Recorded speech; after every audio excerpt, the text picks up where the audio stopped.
大家好，今日呢條片咧就會嚟同大家做少少大市嘅分析啦，同埋就係美股上面一啲焦點嘅睇法咁樣。今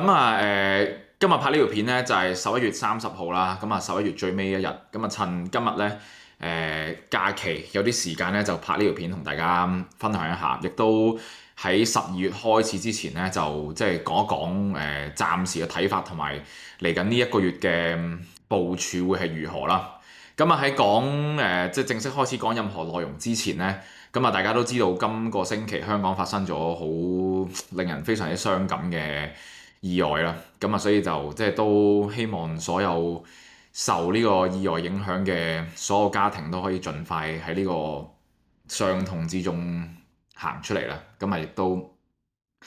唔希望再見到呢啲咁嘅事會再發生，係啦。入正題啦，先講一講美股大盤嘅睇法啦。大家見到咧圖入邊就係標普五百指數啦。呢個係標普五百指數嘅日線圖。我哋見到咧就係11月尾嘅時候咧，即係11月20號呢日咧急速下跌之後咧，其實跌完咧跌穿咗10月低位之後咧，基本上而家連續反彈5日咧，已經係升穿翻晒11月20號嘅高位㗎啦。咁我諗呢樣嘢咧係非常之緊要嘅，對於短線嚟講，因為咧呢一日沽壓咁嚴重咁大嘅時候咧，但係我哋而家已經咁快可以飛得翻上去咧，其實就代表嗰代表兩樣嘢啦。第一就係當日咧呢度有好多做空嘅人咧，或者做空嘅力量咧，已經喺呢度 trap 住咗。咁暫時呢啲 trap 住咗嘅即係嘅 short sellers 咧，即係做空嘅人咧，其實佢哋依家要回補嘅嗰個壓力係比較大嘅。咁所以咧，呢個會構成更大嘅即係對於上漲更大嘅推動力啦。呢個第一。第二咧就係如果當日嘅最高嘅呢個短線阻力都收得翻嘅話咧，咁基本上我哋有一個睇法就會係可以重新挑戰翻 all time high 嘅呢個位置。咁所以如果咧嗱，即係不外乎兩種處理方法啦，視乎你有貨定冇貨。咁如果你係完全冇貨嘅話咧，即係話之前11月喺跌之前你減咗貨，短線你減咗貨嘅。咁如果你而家係未買翻嘅話咧，咁我會覺得咧，雖然我哋係會繼續睇翻 all time high 嘅呢個位置，但係咧因為短線呢度彈得比較急，咁如果你真係完全冇貨嘅話咧，我覺得會係等一等，考慮去翻呢啲位置。即係如果以大盤指數標普五百指數嚟講，可能係6700點至6750點呢啲位置咧，先去再考慮入翻貨。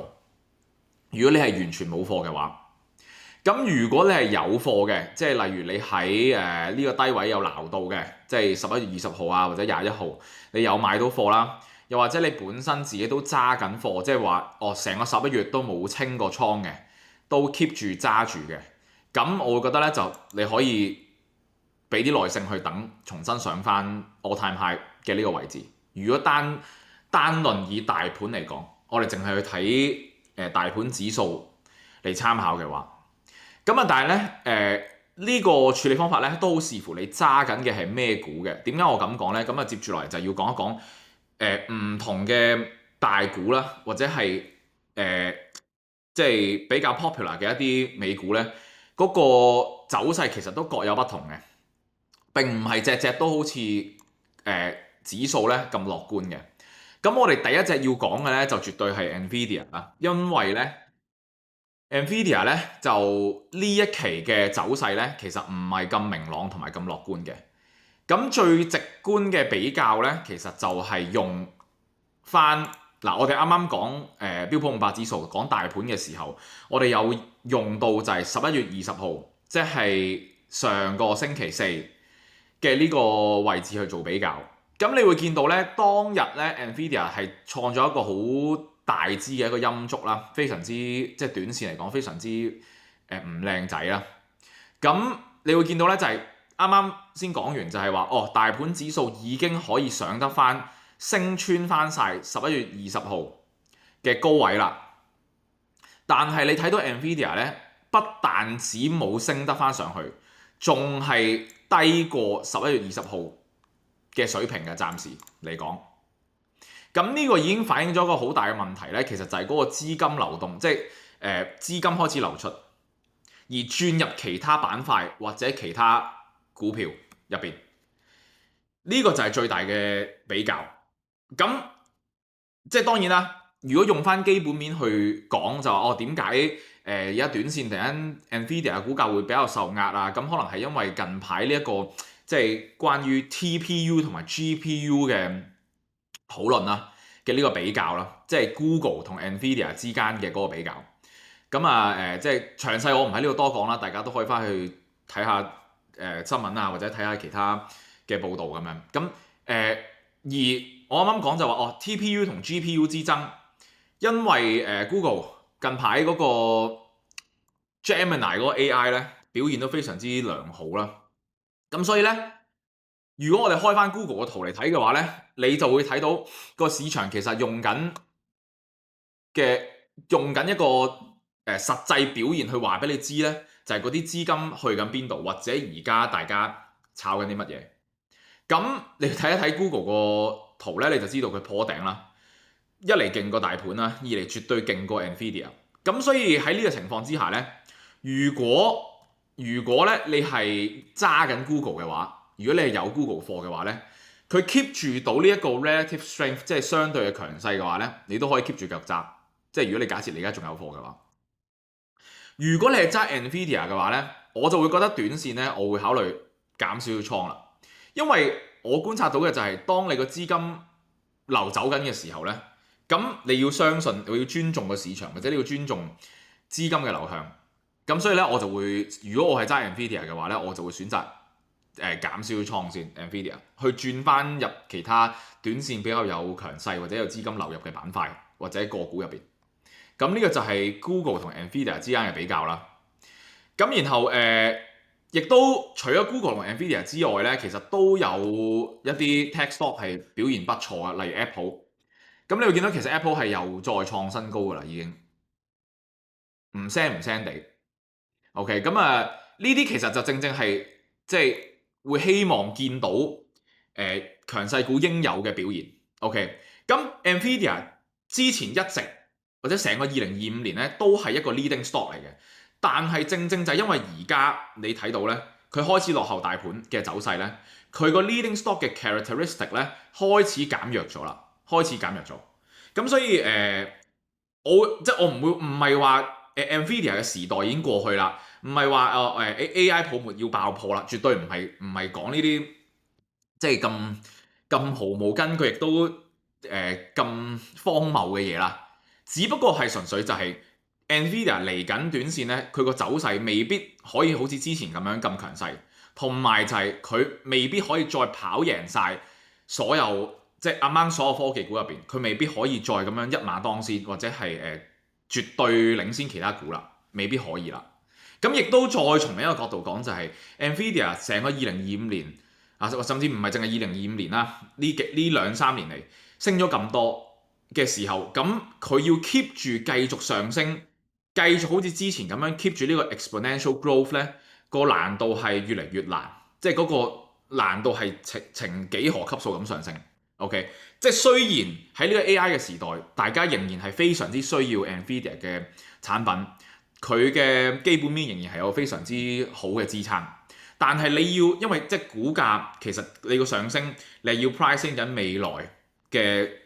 即係公司嘅基本面嘅增長，或者你嘅業績嘅增長，咁可唔可以 keep 到呢條數一路都咁靚咧？可唔可以再做到earnings per share 或者你個財報業績係可以每一 Q 或者係每一年都可以 keep 住之前咁樣嘅增速咧？會越嚟越難。咁所以亦都會有一啲即係擔心估值可能高咗少少，然後獲利嘅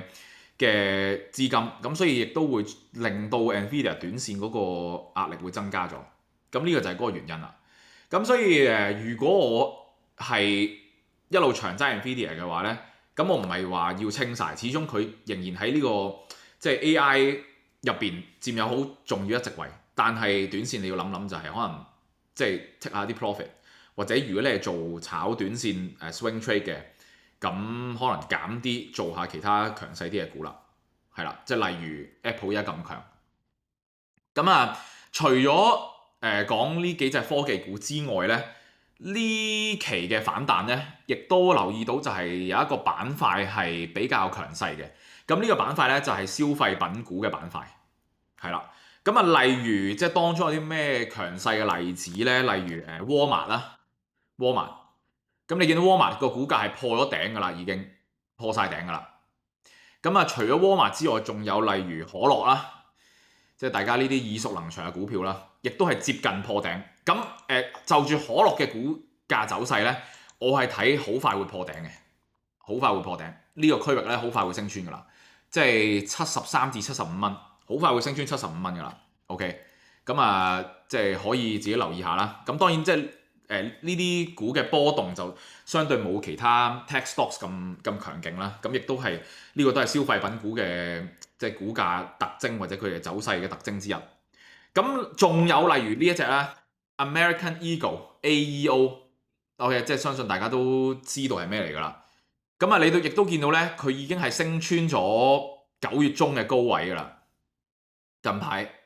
OK， 亦都由10月低位咧彈咗好多，由15蚊彈到20蚊。咁呢啲亦都係即係相對短線比較強勢嘅跡象啦。你見到。咁而最後一個咧，我會覺得短線都有一啲操作嘅空間嘅，即係除咗啱啱講話，譬如可樂都睇有機會再破頂。咁即嚟緊要講呢一隻咧，就係Lululemon 係啦。咁啊呢一隻嘢咧，其實就2025年嚟講咧，係比較弱勢嘅，係其中一隻最弱勢嘅股票嚟嘅，因為你見到就係 keep 住係咁跌啦。咁呢個好明顯睇得到。但係咧，到依家跌到落嚟呢一度之後咧，由9月到依家啦，即係9月、10月、11月啦，而家12月啦，咁即係佢喺底部咧，暫時係盤整咗3個月嘅時間。Lululemon， 咁我覺得咧就係如果我哋即係知道就係 OK，而家嗰個消費品股嘅呢個 sector 開始有資金流入嘅時候，而 Lululemon 佢嘅估值比較低啦，即係個股價跌得比較殘啦。而咧呢度做咗一個3個月嘅 consolidation 之後咧，有機會咧短線可以嘗試衝向呢一個之前嘅下跌裂口嘅位置。OK， 咁啊個價錢大概就係200蚊度啦，上邊嘅呢個短線阻力。而再加上咧就係12月 Lululemon 咧將會出財報，咁啊睇睇就會有冇機會係一個短線嘅 catalyst。去將股價試下升到上去呢一個，即係回補翻之前嘅呢一個下跌裂口。OK， 咁啊，即係呢啲就係暫時譬如觀察到消費品股呢個 sector 入邊有啲咩值得留意嘅個股啦，同埋可能會考慮操作嘅標的就係咁啦。咁啊，美股啊講完啦，咁啊亦都講埋就係 crypto 啦，因為 crypto 都好多朋友關注。咁咧，我哋又開 Bitcoin 幅圖嚟睇一睇咧。咁你會見到咧，就係嗱，我哋同樣地都係用翻11月20號做一個參考，因為當日咧係跌得比較急嘅，無論係美股定係 Bitcoin 定係其他 crypto 都好咧，當日嘅走勢係下跌得比較急。咁所以我哋可以用呢一日咧做一個短線嘅 reference。而你會睇到咧，就係嗱11月20號喺呢一度啦，呢一度。呢一支大嘅陰燭咧，就係11月20號。咁依家咧，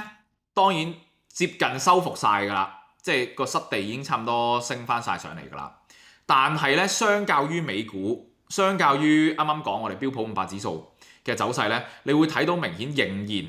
係落後美股嘅 crypto 嗰個走勢仍然係落後於美股。咁所以咧，即係短線嚟講咧，如果我會覺得美股會比較合適去做博反彈啦，個機會會比較多，會相較於 Bitcoin 嘅話，咁呢個係即係我自己嘅睇法啦。咁而呢個 crypto 相對於美股弱勢嘅走勢，其實 since 佢下跌之前，即係講緊由11月或者10月度咧，其實已經開始係有呢個 pattern 有呢個 trend 㗎啦，一路都 keep 住係落後於美股嘅，咁所以暫時都仍然未扭轉呢個局勢。OK，咁講到 crypto 亦都有其他同 crypto 相關嘅美股啦，例如之前我拍嗰條片咧都講過就係有邊啲股係好弱咧，即係弱到阿媽都唔認得，例如 Circle 啦。咁當然因為而家美股彈啦，crypto 又彈啦，咁再加上如果就住淨係 Circle 呢樣嘢咧，因為USDT 咧就即係 Circle 嘅競爭對手啦，就 so call 俾人降咗呢個信譽評級，咁所以咧就即係可能會有啲人咧就擔心我 USDT 會唔會玩完，咁所以咧就可能會轉用 USDC，which is 就係 Circle 嘅產品啦，咁樣可能即係呢個都會係一個 so call 對Circle 少少短線嘅利好咁樣啦。咁但係當然即係我係唔相信 USDT 係會爆煲嘅，亦都 USDT 爆煲呢一個論調亦都講咗好多年。咁但係即係呢件事係暫時係唔高機會發生嘅。咁所以咧即係咁，但係當然我都要講一講就話我如果對於 Circle 嘅影響就係短線 so call 就係呢個對佢嘅一個利好啦。咁但係好老實講咧，就係以 crypto 即係啱啱講咗 crypto 相對美股比較弱，咁所以咧同 crypto related 嘅美股咧，相較於其他美股咧，嗰個 logic 都係差唔多，都係會比較弱。咁所以我會覺得會有其他更好嘅選擇啦，即係又唔係話完全唔可以買嘅，但係我會覺得會有其他更好嘅選擇啦，短線。咁另一隻就係MSTR 啦，都係慣咗叫佢 MicroStrategy 啦。咁你都會見到咧，就係嗰個反彈走勢咧，相較於其他股票啦，或者美股大盤啦，甚至係弱過 Bitcoin 本身嘅。OK，咁 MSTR 呢一隻即係呢隻股票咧，其實就我諗如果你有即係你熟悉 crypto 或者咩嘅，其實你可能都睇過好多網上嘅分析啊，或者大家去講咧，就係其實呢隻嘢你買呢隻嘢，不如直接買 Bitcoin 算啦。簡單講一句簡單嘅總結就係你買呢隻嘢不如直接買 Bitcoin 算啦。OK，咁唔解釋咁多啦，就係咁啦。咁呢個就係同 crypto related 嘅少少睇法啦。咁最後咧就講埋黃金啦，因為黃金都比較多朋友關注嘅。黃金咧就大家會見到經歷咗11月中到11月尾，即係呢2個星期嘅一個我轉一個1小時圖俾大家睇啦。咁經歷完呢一段區間嘅一段 consolidation 一段盤整之後咧，你見到喺接近11月尾嘅時候係突破咗㗎啦向上。咁所以咧而家短線仍然係處於一個上升趨勢入邊，係啦。而其實短線嘅目標咧，我係會睇佢可以升穿翻呢一個高位，即係11月中嘅高位嘅。暫時仍然嗰個短線目標喺呢一度。咁如果後續咧黃金做翻一啲少少嘅回踩落嚟呢一度，即係之前突破嘅區間嘅話咧，咁我哋可以考慮會做一個 long 嘅 position 去搏佢再上翻去升穿翻之前嗰個高位，係啦，就係咁啦。咁黃金做 day trade 又好啦 swing trade 都好咧，呢1個月嚟咧，我哋做咗好多嘅，無論係用期貨定係用 CFD 咧，我哋都做咗好多操作。咁主要嗰個方向咧，其實都係做多嘅。我哋都有做 short， 不過短線少少做 short 啦。大方向上咧，我哋 keep 住都係咁 long 嘅。咁我諗呢個大家可以翻去睇翻我哋 story 嘅嗰啲實際交易記錄，去睇翻我哋到底咩位 long 啊，或者幾時 long 咗咁樣。咁其實最近一次咧，就正係我拍呢條片嘅前幾日啫，就係星期4定星期5啫。咁嗰個我 long 個位置咧，其實就喺大概呢啲位，就搏佢一個短線嘅向上突破。咁最簡單嘅原因啦，其實就係呢一啲位咧，我哋睇到咧呢一啲位，即係我啱啱畫藍色線呢個頂呢個位置咧，你會睇到咧就係喺未突破之前已經睇到啦，就係睇到佢壓咗好多 liquidity 喺呢一度，即係壓咗好多做 short 嘅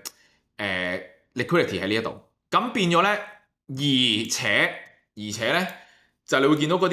低點咧係 keep 住壓唔落去噶啦。keep 住有買盤頂住下邊個低位，壓唔到落去。咁呢個情況之下咧，就會對於後續可以短線突破向上嘅嗰個機會率增加咗。咁所以咧，我哋就喺呢個位做咗個 long。咁而突破咗啦，然後突破回踩跌唔穿要防守嘅位置，我哋都繼續揸住咧，繼續向上，咁就向上升咗。咁所以我哋大概咧就係喺 around 呢啲位去買升啦，做多啦。然後咧，我哋 around take profit take 咗喺呢個位置度。咁啊持有嘅時間都係一日之內嘅啫，24個鐘頭之內做一個短線嘅操作。咁但係 keep 住都未到最終目標嘅，因為最終目標係睇可以上翻接近呢個高位。咁但係因為咧我買嘅時候係星期四，咁星期五我 take 咗 profit 啦。咁我哋做一個短線交易嘅一個宗旨都係咧，就係盡量唔會持有倉位去揸過 weekend， 係啦，盡量避免一啲星期一翻到嚟一啲突發嘅新聞啊，或者突發嘅事件咧，令到有不利嘅走勢啊。咁所以就take 咗 profit 先啦。咁呢個就係大概短線嘅操作，係啦。咁啊即係都講咗4個字，話咁快就講咗4個字。咁啊，希望呢條片咧就有幫到大家，即係知道少少短線嘅睇法啦。咁啊如果大家係實際操作上有啲咩其他問題嘅話咧，都歡迎即係可以 IG DM 大家交流下，或者分享下你嘅睇法都可以嘅，就係咁啦。